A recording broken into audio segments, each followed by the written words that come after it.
Hello guys, most welcome. हम कर रहे हैं बिजनेस लॉ में हमारा चल रहा है इंडियन कॉन्ट्रैक्ट एक्ट 1872। इस एक्ट का हम चैप्टर नंबर 6 स्टार्ट किए थे प्रीवियस लेक्चर में, और ये चैप्टर है breach of contract and remedies. ठीक है, तो इसमें जो ब्रीच ऑफ कॉन्ट्रैक्ट है वो क्या होता है, कितने टाइप का होता है, वो हमने प्रीवियस लेक्चर में अच्छे से समझ लिया। आज के लेक्चर में हम अगर कॉन्ट्रैक्ट ब्रीच हो जाता है तो उसकी रेमेडीज क्या मिलेगी एग्रीड पार्टी को, प्लेंटिव पार्टी को, जिस पार्टी को नुकसान हो रहा है उसको क्या कंपनसेशन मिलेगा, क्या रेमेडीज मिलेगी, वो आज के लेक्चर में हम करेंगे। ठीक है, ब्रीच ऑफ कॉन्ट्रैक्ट तो हम समझ चुके हैं भाई, जब कोई एक पार्टी कॉन्ट्रैक्ट को परफॉर्म करने से मना कर देती है या ड्यू डेट से पहले करती है तो एंटीसिपेटरी ब्रीच बोलते हैं, सेक्शन नंबर 39 लगता है। और ड्यू डेट के दिन ही बोलती है तो उसके ऊपर फिर एक्चुअल ब्रीच बोलते हैं कॉन्ट्रैक्ट का। ठीक है, ये रहा आपका एक्चुअल ब्रीच। और ऑन ड्यू डेट होता है या ड्यूरिंग परफॉर्मेंस अगर पार्टी फेल कर जाती है परफॉर्म करने में तो उसको एक्चुअल ब्रीच बोलते हैं। ये हम प्रीवियस लेक्चर में समझे। चाहे एंटीसिपेटरी ब्रीच हो चाहे एक्चुअल ब्रीच हो, कॉन्ट्रैक्ट यानी कि परफॉर्म नहीं कर रहा है ना, तो ब्रीच तो हो गया। तो जो एग्रीड पार्टी है, प्लेंटिव पार्टी है, या जो जिस पार्टी को नुकसान हो रहा है उसको क्या रेमेडीज मिलेगी। तो ये रेमेडीज बहुत टाइप की है। देखो, सबसे फर्स्ट है ये आपका ये रिसेशन ऑफ कॉन्ट्रैक्ट है ना, रिसेशन ऑफ कॉन्ट्रैक्ट है। सेकंड नंबर है फिर आपका suit for damages, B number. ठीक है, फिर सूट फॉर डैमेजेस बहुत सारे, भाई डैमेजेस में कैसे कैसे क्लेम मिल सकता है। फिर थर्ड आता है suit for specific performance, D number आता है आपका सूट फॉर इंजेक्शन और सूट फॉर क्वांटम म्यूरिट्स, और फिर आता है आपका राइट टू कंपनसेशन। ये सबसे लास्ट फोर्थ टॉपिक आएगा। ठीक है, तो टोटल देखा जाए तो जो रेमेडीज है वो ई तक है, A B C D E, यानी कि 5 रेमेडीज है, जिसमें जो बी वाला पॉइंट है ना वो काफी ज्यादा बड़ा है, उसके अंदर बहुत सारे पॉइंट्स है। ठीक है, ओके, तो आपको स्ट्रक्चर समझ में आ गया रेमेडीज का। अब आइए हम स्टार्ट करते हैं। यहां पर लिखा हुआ भी है, when a contract is broken the injured party, जिस पार्टी को नुकसान हो रहा है, कैन क्लेम रेमेडीज। हाँ, उसको क्या रेमेडीज मिलेगी, चोट लग गई, अब उसकी कुछ तो दवा करनी पड़ेगी ना। ठीक है, तो देखिए रिसेशन ऑफ कॉन्ट्रैक्ट, अब ये क्या है, the agreed party can cancel the contract. Agreed party जो है वो कॉन्ट्रैक्ट को क्या कर सकती है, कैंसिल कर सकती है। भाई सामने वाली पार्टी ने कॉन्ट्रैक्ट ब्रीच कर दिया है, परफॉर्म ही नहीं कर रही है, तो जो प्लेंटिव पार्टी है, जिस पार्टी को नुकसान हो रहा है, जो परफॉर्म करने के लिए रेडी थी लेकिन सामने वाली पार्टी नहीं हुई ना, तो जो एग्रीड पार्टी है वो क्या कर सकती है, उस कॉन्ट्रैक्ट को कैंसिल करने के लिए केस कर सकती है, कैंसिल द कॉन्ट्रैक्ट, कैंसिल कर देगी। And excuse for further performance, और आगे परफॉर्म करने से मना कर सकती है। फॉर एग्जाम्पल के लिए A agree to deliver cement but fail, A ने प्रॉमिस किया था बी को कि वो सीमेंट डिलीवर करेगा, पर ए ने सीमेंट के कट्टे जो है, बैग्स जो है वो डिलीवर नहीं किए, तो बी क्या करेगा, उस कॉन्ट्रैक्ट को कैंसिल करेगा। और क्या करेगा, ठीक है, B can cancel contract and refuse for payment, फिर काय का पेमेंट देगा।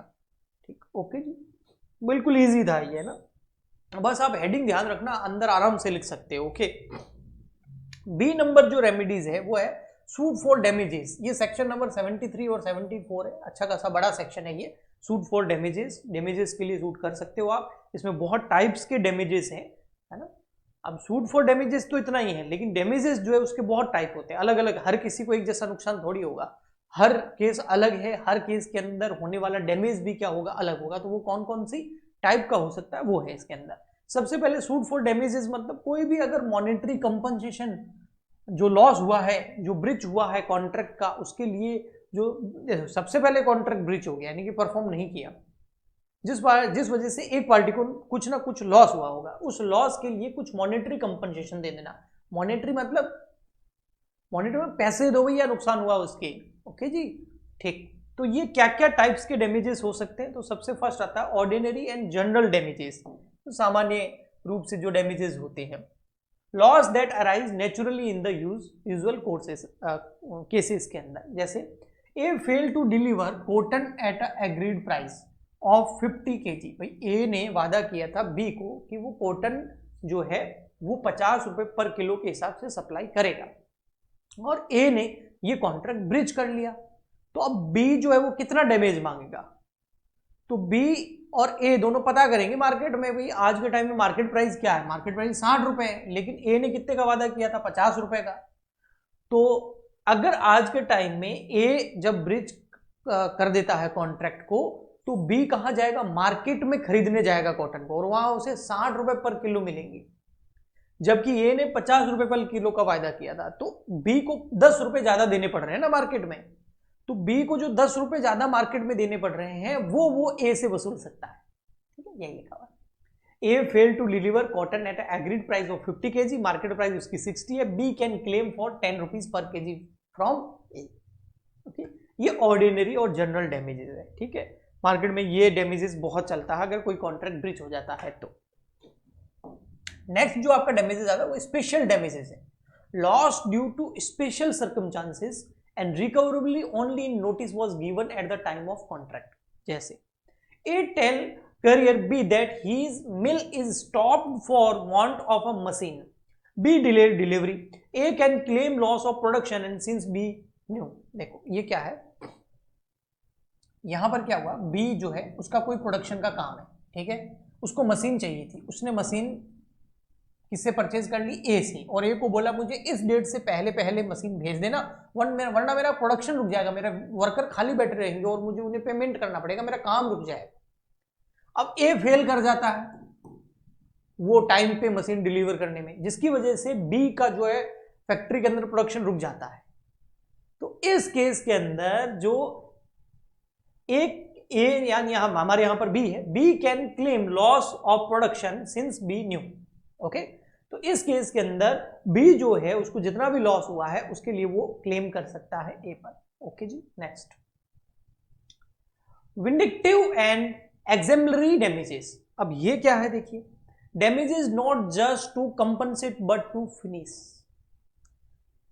देखो, damages not just to compensate, only compensate से कुछ नहीं होगा, है ना। देखो कैसे, breach of promise to marry, ये इमोशनल हार्म है, पैसा देने से क्या वो सही हो जाएगा क्या।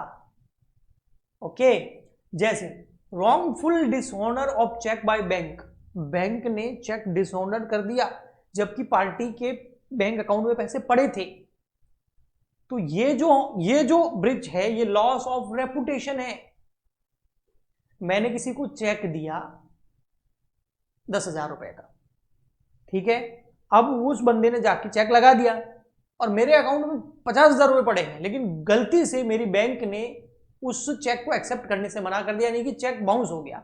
अब जिस बंदे को मैंने चेक दिया ना, उसकी नजरों में मेरी रेपुटेशन कम हो गई कि पैसे तो होते नहीं है, चेक दे देते। समझ में आया, वो तो ये सोचेगा कि अकाउंट में पैसे नहीं है। तो ये जो ब्रीचेज होते हैं, ये जो डैमेजेस होते हैं, ये विंडिक्टिव होते हैं, is not just to compensate but to punish. इस केस में सामने वाले को पनिश करना भी जरूरी है। कंपनसेशन से क्या हो जाएगा, पनिशमेंट भी आना चाहिए आपको। ठीक जी, ठीक। फिर होते हैं नॉमिनल डैमेजेस, स्मॉल अमाउंट को होते हैं and awarded when breach of happen but no substantial loss. कोई बड़ा लॉस नहीं होता है, छोटा मोटा लॉस होता है, और इस केस में 1 रुपए, 10 रुपए, 5 रुपए में वो मामला सलट जाता है। Okay, damages for deterioration due to delay goods. अब ये देखो, ये कौन सा डैमेज है, deterioration due to delay. If goods are delayed and loss value, compensation can be claim.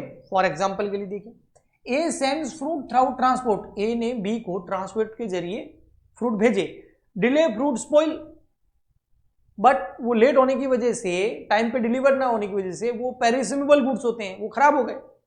तो यहां पर जो करियर है वो लाइबल होगा, है ना। करियर जो है वो क्या होगा, लाइबल होगा कि भाई जो ट्रांसपोर्ट करने वाली कंपनी है वो लाइबल होगी, उसके लिए उससे कंपनसेशन लिया जा सकता है। नेक्स्ट है pre fixed damages, section number 74। Parties में pre decide damages in contract, parties ने पहले से ही डैमेजेस डिक्लेयर कर रखा है, कॉन्ट्रैक्ट में लिखा हुआ, अगर जो भी ये कॉन्ट्रैक्ट तोड़ेगा उसको इतना पैसा देना पड़ेगा। तो ये कॉन्ट्रैक्ट के अंदर एक लाइन जोड़ी हुई है, प्री डिसाइडेड डैमेजेस है। Okay, court will awarded reasonable compensation not exceeding that amount. मतलब A contract has penalty clauses 1 lakh, A ने किसी के साथ कॉन्ट्रैक्ट किया और 1 लाख की पेनल्टी लगेगी अगर ए उस कॉन्ट्रैक्ट को तोड़ देता है। बट लॉस जो हुआ है वो एक्चुअल 60,000 का हुआ है, मतलब ए ने कॉन्ट्रैक्ट ब्रीच कर दिया लेकिन सामने वाली पार्टी को लॉस कितना हुआ है, 60,000 का हुआ है। तो क्या कंपनसेशन 1 लाख का दिया जाएगा, नहीं, फिर 60,000 का दिया जाएगा। ओके, ठीक। Court awards only ₹60,000। तो ये थे टाइप्स ऑफ डैमेजेस जो रेमेडीज नंबर बी के अंदर सूट फॉर डैमेजेस में काम आता है, जहां अधिकतर मॉनेटरी कंपनसेशन होता है। कुछ केसेस के अंदर अगर हम इमोशनली हैं, रेपुटेशन का मामला है, तो पनिशमेंट भी हो सकता है। ओके जी। और कुछ नॉमिनल होते हैं, कुछ प्रीफिक्स्ड होते हैं, तो वो टाइप्स ऑफ डैमेजेस है, उस हिसाब से शूट किया जा सकता है और कंपनसेशन पार्टी को मिलेगा। तो फर्स्ट हमने रिसेशन ऑफ कॉन्ट्रैक्ट, यानी कि कॉन्ट्रैक्ट को कैंसिल कर दो, फर्दर परफॉर्म मत करो, खत्म हो गया नॉर्मली, ये अधिकतर यही होता है। फिर अगर कोई नुकसान हुआ है, डैमेज हुआ है, तो उसके लिए सूट कर सकते हो। डैमेजेस के टाइप कर लिए। ये हो गई 2 रेमेडीज। अब रेमेडीज नंबर हम चल रहे हैं सी पर। ये है सूट फॉर स्पेसिफिक परफॉर्मेंस। क्या है? सूट फॉर स्पेसिफिक परफॉर्मेंस मतलब कोर्ट में order actual performance of the contract instead of damages. मतलब used when damages are not adequate, damages बहुत ज्यादा नहीं हो, उस केस के अंदर सूट फॉर स्पेसिफिक परफॉर्मेंस किया जा सकता है। एग्जाम्पल देखिए, A agree to sell his ancestral land to B. A ने बी को बोला कि मैं तुम्हें हमारी जो पुश्तैनी जमीन है वो बेचूंगा, बट रिफ्यूजेस, और बाद में ए ने मना कर दिया। Court can order A, court order कर सकता है ए को कि वो बी को क्या कर दे, ट्रांसफर कर दे लैंड। तो इसमें कोई बड़ा नुकसान थोड़ी हुआ, लैंड नहीं मना कर रहा है ना, कोर्ट ने ऑर्डर पास कर दिया। तो ये हो गया सूट फॉर स्पेसिफिक परफॉर्मेंस। मतलब सामने वाली पार्टी परफॉर्म नहीं कर रही है तो उसे परफॉर्म करवा लो।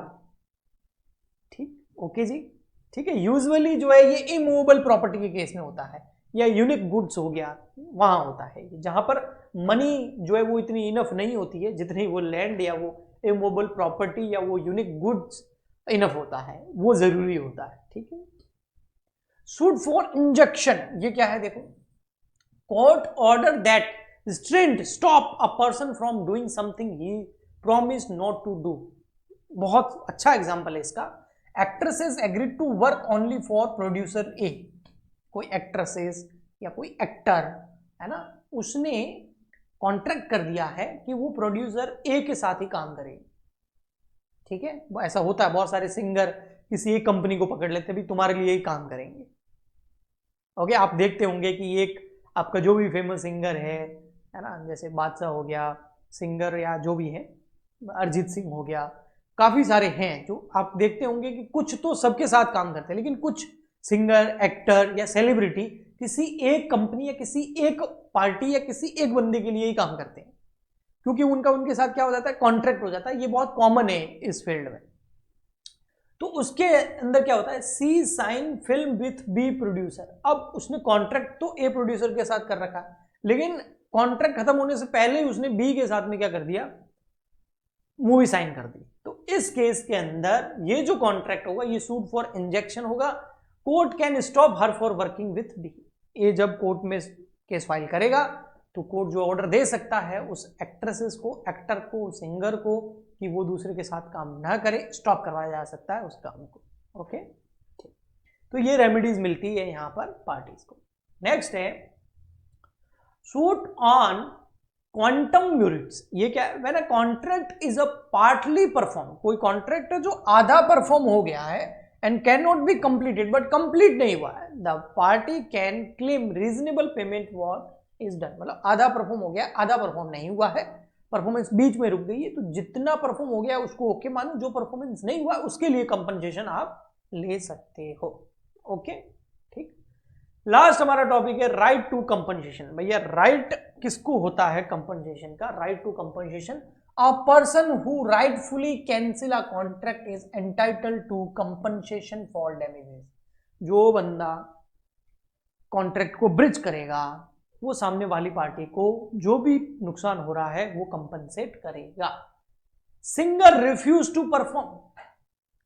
किसी परफॉर्मेंस के लिए सिंगर के साथ कॉन्ट्रैक्ट आया कि भाई वो आएगा, परफॉर्म करेगा, और ऑर्गेनाइजर ने क्या किया, टिकट वगैरह बिक्री कर दी, पोस्टर छपवा दिए, है ना, बाद में उस सिंगर ने मना कर दिया, singer refuses to perform, organiser cancel contract. Organiser सबसे पहले कॉन्ट्रैक्ट को कैंसिल करेगा एंड सू करेगा for loss of ticket sale, और उसके बाद सू करेगा जो टिकट्स उसकी बिक करके कमाई होने वाली थी वो सिंगर से उसका कंपनसेशन लेगा। तो ये हो गई रेमेडीज, है ना, remedies for breach of contract, and इसी के साथ में हमारा ये चैप्टर हो गया कंप्लीट। नेक्स्ट लेक्चर के अंदर हम आगे बढ़ाएंगे नेक्स्ट चैप्टर को। ये चैप्टर कंप्लीट हो गया है। आज के लिए इतना ही, मिलते हैं नेक्स्ट वीडियो में, तब तक के लिए goodbye and thank you.